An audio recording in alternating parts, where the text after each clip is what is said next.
রহস্যনগরী YouTube চ্যানেলে আপনাকে স্বাগত। আমাদের কাজ ভালো লাগলে সাবস্ক্রাইব করে আমাদের সঙ্গে থাকবেন। আজ আপনাদের জন্য থাকছে অদৃশ বর্ধনের লেখা গল্প ছিপ। গল্প পাঠে আমি নীলেন্দু দত্ত, আবহ সঙ্গীতে দিব্যেন্দু দেবনাথ। শুরু হচ্ছে আজকের গল্প ছিপ। কলোনির অন্যান্য লোকের কাছে শুনেছিলাম অতীতে বোম্বাইয়ের গোয়েন্দা বিভাগের একজন উচ্চপদস্থ অফিসার ছিলেন বৃদ্ধ মৃগাঙ্কবাবু। এই কথা শোনার পর থেকেই তার সঙ্গে ঘনিষ্ঠ হওয়ার বাসনা আমার মনে জেগেছিল। বয়সের বিরাট ব্যবধান থাকলেও তার অত্যন্ত ঘনিষ্ঠ বন্ধুর পর্যায়ে আমি পৌঁছেছিলাম। আমার পরিচয় সম্বন্ধে তিনি শুধু এইটুকুই জানতেন যে আমি দেবব্রত ব্যানার্জি, কলকাতার ব্যাংকের একজন কেরানি। স্বাস্থ্য পুনরুদ্ধারের আশায় এসেছি সমুদ্র তীরবর্তী এই স্বাস্থ্যকর কলোনিতে। কোনো দিন ঘুণাক্ষরেও অনুমান করতে পারেননি বর্তমান ভারতের শ্রেষ্ঠ গোয়েন্দা প্রবরদের অন্যতম আমি শ্রী প্রশান্ত লাহিড়ী ছদ্মনামে স্বাস্থ্য ফেরাতে এখানে এসেছি। শহরের কলরোল ছেড়ে আমি এসেছিলাম শুধু শান্তি আর নির্জনতার লোভে। তাই নিজের নাম প্রকাশ করে সেই আশাটুকু থেকে নিজেকে বঞ্চিত করতে চাইনি। তারপর একদিন কথায় কথায় তাকে যে প্রশ্ন আমি করলাম সেই প্রশ্ন বোধহয় সৃষ্টির প্রথম প্রভাত থেকে প্রত্যেক গোয়েন্দাকে শুনে আসতে হয়েছে। জিজ্ঞেস করলাম, আচ্ছা মৃগাঙ্কবাবু, আপনি কোনোদিন হত্যা মামলায় কাজ করেছেন? আমার দিকে তিনি একটু বিদ্যুৎচকিত দৃষ্টি নিক্ষেপ করলেন। অর্থ কৌতুকময়, অর্থ সন্দিগ্ধ সেই দৃষ্টি। তারপর বললেন, আমি সিআইডি ডিপার্টমেন্টের স্পেশাল ব্রাঞ্চে ছিলাম। যত রাজনৈতিক আর সন্দেহভাজন বিদেশিদের নিয়েই আমার কার্যক্ষেত্র ছিল। তবে একবার একটা হত্যায় আমি জড়িয়ে পড়েছিলাম, সেটা অবশ্য আত্মহত্যা। এই বলেই তিনি চুপ করে গেলেন। চোখের তারা দুটি ঝিকমিক করে উঠল। আপনাকে সে সম্বন্ধে আমি পরে একটা অদ্ভুত কাহিনী বলবো। সপ্তাহখানেক পরে অপরাহ্নে চা পানের পর আমরা বারান্দায় ইজি চেয়ারে বসেছিলাম। তিনি বিষণ্ণ শান্ত চোখে সমুদ্রের তরঙ্গ নৃত্য দেখছিলেন। মুখটা বিষাদাচ্ছন্ন, চোখের দৃষ্টিতে কেমন জানি উদাস ভাব মাখানো। অধিকাংশ সময়ই উনি এইভাবে চুপ করে বসে থাকতে ভালোবাসেন। আমিও বসেছিলাম চুপ করে। একসময় আস্তে আস্তে বললাম, মৃগাঙ্কবাবু, আপনি একদিন বলেছিলেন একটা আত্মহত্যার কাহিনী বলবেন। যেন চমক ভাঙল মৃগাঙ্কবাবুর। পাইপটাই তামাক ভরে নিয়ে আবার তাকিয়ে রইলেন স্থির চোখে। দৃষ্টিকে পাঠিয়ে দিলেন বহু দূরে আকাশের কোলে, যেখানে অস্তগামী সূর্যের অপূর্ব সুষমায় আকাশ রাঙা হয়ে আছে। সেখান থেকে যখন দৃষ্টি ফেরালেন তখন বুঝলাম বিগত দিনের মালঞ্চ থেকে উনি চয়ন করে আনছেন একটি স্মৃতিপুষ্প। বললেন, দেবব্রতবাবু, বোম্বাইতে কাজ করার সময় আমাকে একবার বিশেষ কাজে বেশ কিছুদিন কলকাতায় থাকতে হয়েছিল। খিদিরপুরের দিকে আমার বাড়ি ছিল, আর ছিল আমার এক বন্ধু, নাম তার জয়ন্ত। সত্যি জয়ন্তর সঙ্গে আলাপ হলে তাকে আপনি পছন্দ না করে পারবেন না। স্ত্রী পুরুষ নির্বিশেষে সকলের সঙ্গে মেশার তার এক আশ্চর্য ক্ষমতা ছিল, সেইটে তার বিশেষত্ব। আমরা দুজনে প্রায় প্রতি রোববারই হাঁটতে হাঁটতে বহু দূর পর্যন্ত চলে যেতাম। ফিরতে রাত হয়ে যেত। যে রাতের কথা আমি বলছি সে রাতে বেশ এক চক্কর ঘুরে এসে জয়ন্তের বাড়িতেই আমি রাতের আহারটা সেরে নিলাম। ঘুম আমার তখন দু চোখ জুড়ে আছে। ওর বাড়ি থেকে প্রায় 100 গজ দূরেই আমার বাড়ি। জয়ন্ত কিন্তু বলে উঠল, এসো হে মৃগাঙ্ক, 2-1 প্যাক খেয়ে যাও। নেশা ছিল না, তবে যে লাইনে ছিলাম সেখানে অত্যাধিক ক্লান্তির পর শরীরটাকে তাজা করবার জন্য মাঝে মাঝে রাম, হুইস্কি এই সবের স্মরণ কিন্তু আমাকে নিতেই হতো। জয়ন্তের অনুরোধ ঠেলতে পারলাম না। ঢুকে বললাম ওর ঘরে। ভেতর থেকে একে একে জানলাগুলো ছিটকিনি তুলে দিতে লাগলো জয়ন্ত। ওর এই ব্যাপারটা নিয়ে ওকে আমি নিয়মিত ঠাট্টা করতাম। সারাদিন যখন সে বাইরে থাকতো জানলাগুলো থাকতো খোলা, আর রাতের বেলা যত কিছু ছিটকিনি, খিল আর তালা। একদিন নয়, 2 দিন নয়, প্রতি রাত্রে এই ছিল তার অভ্যাস।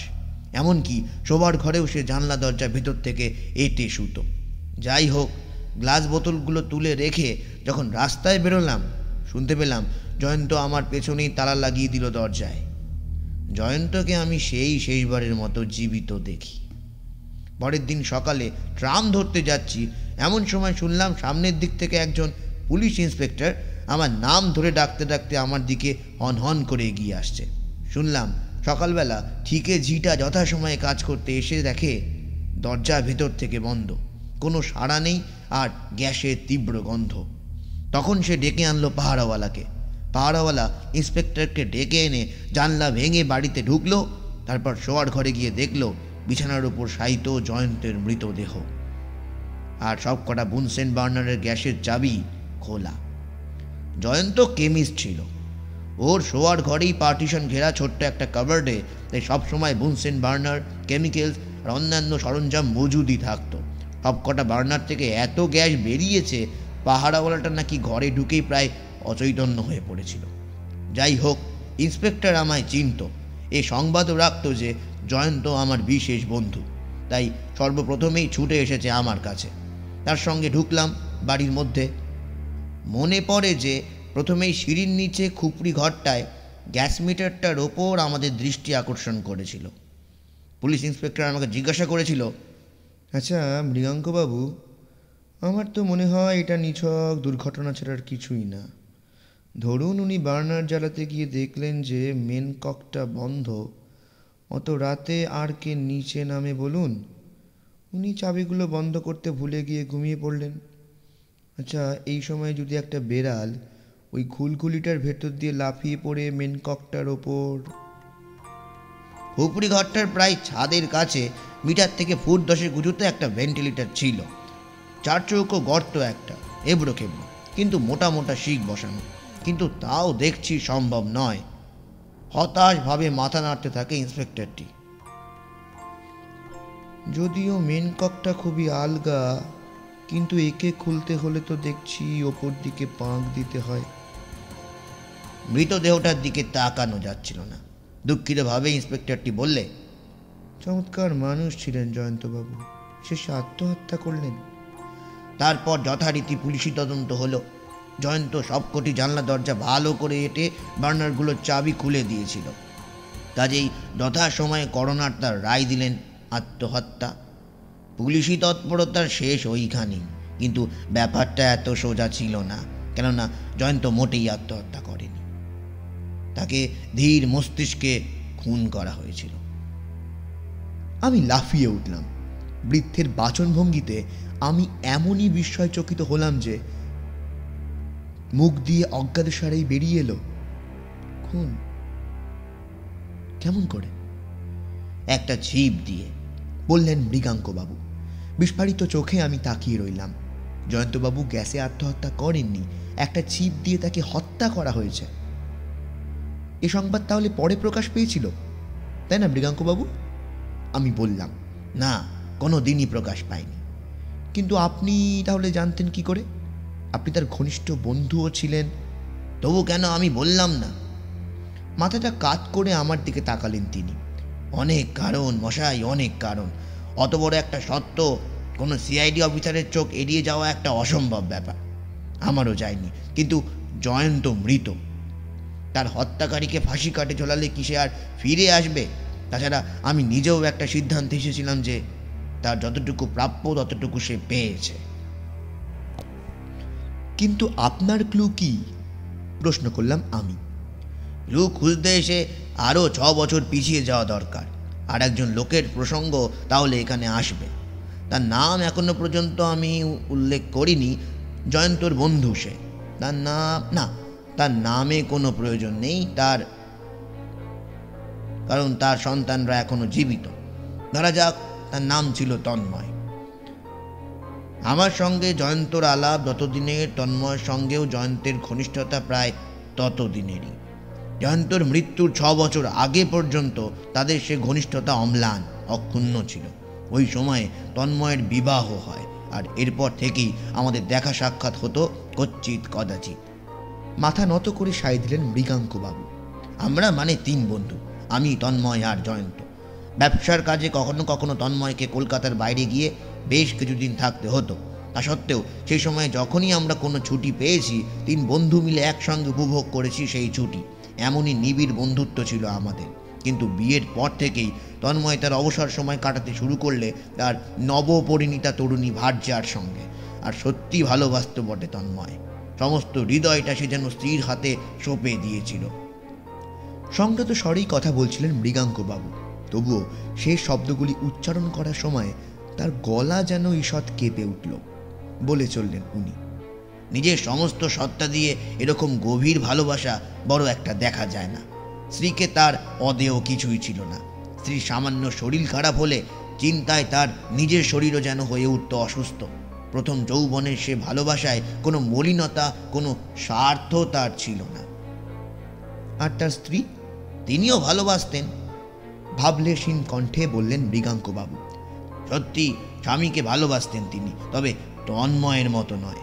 তন্ময় যেন নিজের হৃদয় দিয়ে তাকে দেবীর মতো আরাধনা করত, আর তিনি শুধু তাকে ভালোই বাসতেন। কি সুন্দর! কিন্তু তবুও তাদের এই সুখের পথের শেষে অপেক্ষা করছিল এক শোচনীয় বিয়াগন্তক ঘটনা। একটা শিশু তার সূত্রপাত। জমে মানুষে টানাটানি চলল। ডাক্তাররা মৃত্যুর দুয়ার থেকে ফিরিয়ে আনলেন তার স্ত্রীকে, কিন্তু শিশুটিকে আর বাঁচাতে পারলেন না। যাওয়ার সময়ে ডাক্তাররা তন্ময়কে সতর্ক করে দিয়ে গেলেন, আবার যদি তিনি গর্ভবতী হন তাহলে পৃথিবীতে তাকে আর কেউ ধরে রাখতে পারবে না। আপনার বোধহয় শুনতে ভালো লাগছে না, না? জীবন আর মৃত্যু অতি সাধারণ নিত্য নৈমিত্তিক ঘটনা, আর তবুও। বললাম, আপনি থামবেন না, আমার ভালোই লাগছে। গলাটা পরিষ্কার করে নিলেন মৃগাঙ্কবাবু। দূরে দিগন্ত রেখার দিকে উদাস দৃষ্টি মেলে ধরলেন। আমার আর কটা বছরই বা পরমায়ু। যাক, তন্ময় ডাক্তারের সতর্কবাণী কোনো দিন ভোলেনি, কিন্তু তার স্ত্রীর ভালোবাসায় বুঝি মালিন্য এসেছিল। তাই এরপরে শিশুটি তন্ময়ের ছিল না। সতর্কবাণীও ব্যর্থ হলো না। চোখের ইঙ্গিতে মৃগাঙ্কবাবু বাকি কথাটা শেষ করে দিলেন। তন্ময়বাবু জানতে পেরেছিলেন প্রকৃত পিতা কে? না, তখনও নয়। সেই সময় ডাক্তাররা শিশুটিকে রক্ষা করতে সমর্থ হয়েছিলেন। স্ত্রীর দেহ ছাই হয়ে যাওয়ার পর তন্ময় একজন ভালো নার্স এনে শিশুটিকে তার কাছে সঁপে দিয়েছিল। বিষণ্ণভাবে মৃগাঙ্কবাবু একদৃষ্টে তাকিয়ে রইলেন আমার দিকে। এরপর সব গল্পে যেরকম লেখে, এই ক্ষেত্রে কিন্তু তা হলো না। তন্ময়ের উচিত ছিল শিশুটিকে দেখা মাত্র ঘৃণায় সরে যাওয়া। ও শিশু তো তার নয়, আর ওর জন্যই তো তাকে হারাতে হয়েছে তার স্ত্রীকে। কিন্তু কেন জানি না, শিশুটিকে না দেখলে সে থাকতে পারত না। যত দিন যেতে থাকে বয়স তার বাড়তে থাকে তার ওপর তন্ময়ের স্নেহ। আর তারপরেই ঘটল অদ্ভুত ব্যাপার। বয়স বৃদ্ধির সঙ্গে সঙ্গে প্রকাশ পেল যে শিশুটির ডান হাতের চেয়ে বা হাতটি অধিক তৎপর, অর্থাৎ সে ন্যাটা। আপনি হয়তো বলবেন, এতে আর এমন কি হয়েছে? কিন্তু কিছুদিন বাদে দেখা গেল আর একটা আশ্চর্য ব্যাপার। প্রশ্ন করবার সময় শিশুটি অদ্ভুতভাবে একটা ভ্রুকে বেঁকিয়ে ওপর দিকে তুলছে। এরকমভাবে আরও বিভিন্ন লক্ষণ সেই শিশুটির ওপর ফুটে উঠছে। আপনি কি কিছু বুঝতে পারছেন? মাথা হেলিয়ে সায় দিলাম আমি। ওরকম সাধারণত দেখা যায় না। কতগুলি স্নায়ু যদি একসঙ্গে মিলেমিশে কাজ না করে, এরকম ভুরু বেঁকিয়ে প্রশ্ন করা দেখা যায় বটে, কিন্তু ওটা স্বাভাবিক নয়। যাই হোক, ঘটনাটা রীতিমতো ইন্টারেস্টিং। কিন্তু শিশুটির মধ্যে এই দুটি লক্ষণ আবিষ্কার করার পর তন্ময়ের মনে নরকের আগুন জ্বলে উঠল। কারণ সে জানত তারই জানাশোনা একজন মাত্র লোকেরই ওই রকম ভ্রু তুলে প্রশ্ন করার অভ্যেস আছে, আর সে বাহাতেই সব কাজ করে। জয়ন্তই সেই পুরুষ, তার ঘনিষ্ঠতম বন্ধু। কিন্তু সেটা তো কোনো প্রমাণ নয়। প্রমাণ নিয়ে আমি এখানে আলোচনা করছি না, ঈষৎ স্বরে উত্তর দিলেন মৃগাঙ্কবাবু। বিষটা তন্ময়ের মনে কিভাবে ধীরে ধীরে ছড়িয়ে পড়ল, শুধু সেই ছবিটাই আমি আপনার সামনে তুলে ধরার চেষ্টা করছি।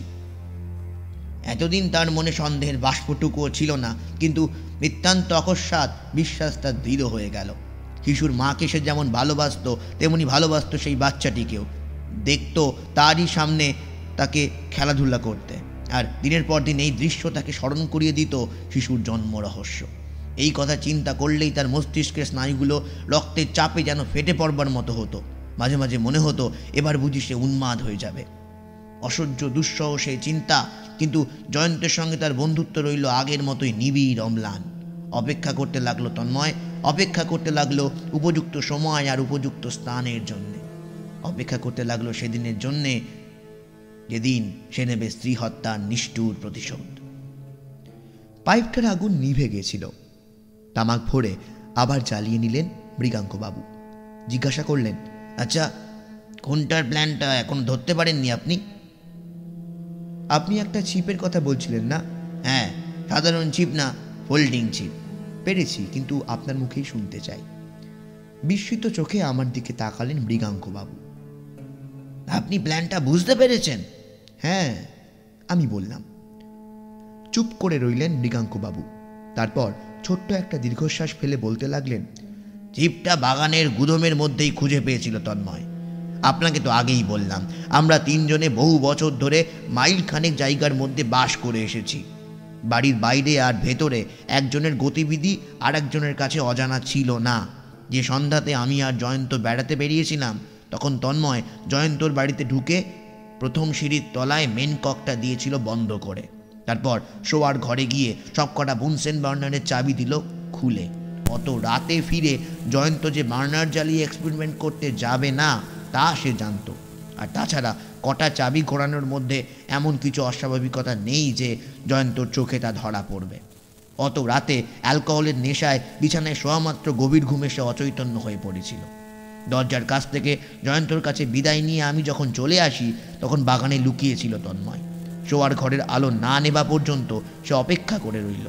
তারপরেও আধ ঘন্টা রইল লুকিয়ে। তারপর যখন আমার অনুমান, যখন জয়ন্তর নাসিকার ধ্বনি শুনতে পেল, তখন বেরিয়ে এলো বাইরে। গ্রীষ্মকালের পরিষ্কার রাত, হাতে সময়ও রয়েছে প্রচুর, কাজেই ধীরে সুস্থে কাজ শুরু করলো তন্ময়। ছিপের টুকরো টুকরো অংশগুলো নিয়ে পরপর জুড়ে ফেলল। তারপর এসে দাঁড়ালো জয়ন্তর শোয়ার ঘরের জানলার নিচে।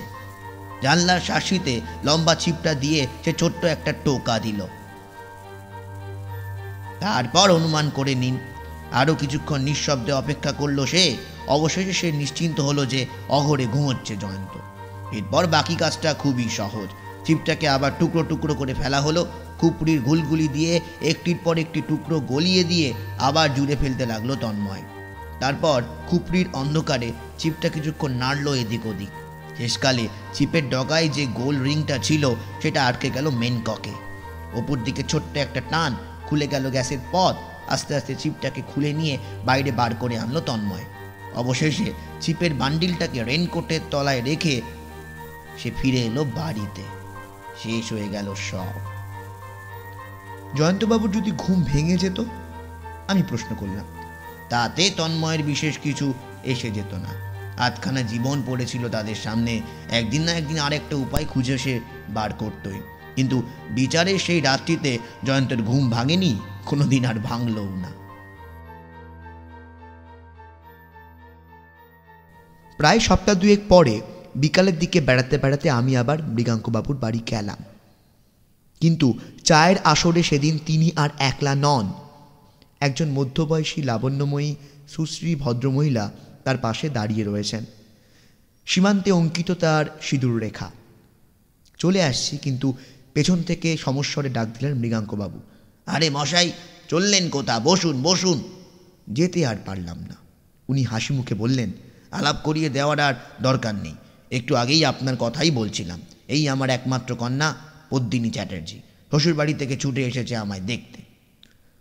উনি একদিনও ওর কন্যার উল্লেখ আমার কাছে করেননি, কিন্তু দুজনে মিলে আমায় এমন আন্তরিকভাবে অনুরোধ করতে শুরু করলেন যে তাদের নির্বন্ধ এড়াতে না পেরে থেকেই গেলাম। কথাবার্তা শুনে বুঝলাম পদ্মিনী চ্যাটার্জি শ্বশুরবাড়ি থেকে প্রায়ই চলে আসেন এখানে। বৃদ্ধের জড়া অঙ্কিত মুখে সেদিন সে কি অস্বাভাবিক উল্লাস আর আনন্দের প্রতিচ্ছবি দেখলাম। কন্যার সংস্পর্শে এসে যেন বেশ কয়েক বছর বয়স তার কমে গেছে। অনর্গল তিনি কথা বলতে লাগলেন। মুহূর্তের জন্যেও কন্যার ওপর থেকে দৃষ্টি সরালেন না। দেখলাম পদ্মিনী দেবীও ফিতা অন্তপ্রাণ। নিঃশব্দে সেই স্নেহমধুর দৃশ্য অন্তর দিয়ে উপলব্ধি করছি। এমন সময় আমার ওপর চোখ পড়তেই হেসে ফেললেন পদ্মিনী দেবী। আমাদের এই বকবকানি শুনে আপনি কিছু মনে করবেন না। অনেক দিন বাদে বাবার সঙ্গে দেখা হলো কি না তাই, কিন্তু এখন তো দেখছি বাবা একজন সত্যিকারের সঙ্গী পেয়েছেন। আমার পক্ষে সেটা খুব বিপদের কথা। কৃত্রিম একটা দীর্ঘশ্বাস ফেলে তিনি বললেন, তাই না বাবা? বলে একটা সুদৃশ্য ভ্রু অদ্ভুতভাবে বেঁকিয়ে তুললেন ওপর দিকে। আর তারপর লক্ষ্য করলাম তিনি চা ঢালছেন বাঁ হাত দিয়ে। আর এখানেই শেষ হচ্ছে আজকে আমাদের গল্প ছিপ। গল্পের লেখক অদৃশ বর্ধন, গল্প পাঠে আমি নীলেন্দু দত্ত, আবহ সঙ্গীতে দিব্যেন্দু দেবনাথ। আরও এরকম গল্প শুনতে হলে সাবস্ক্রাইব করুন রহস্যনগরী ইউটিউব চ্যানেলটিকে। আজকের মতো এখানেই শেষ।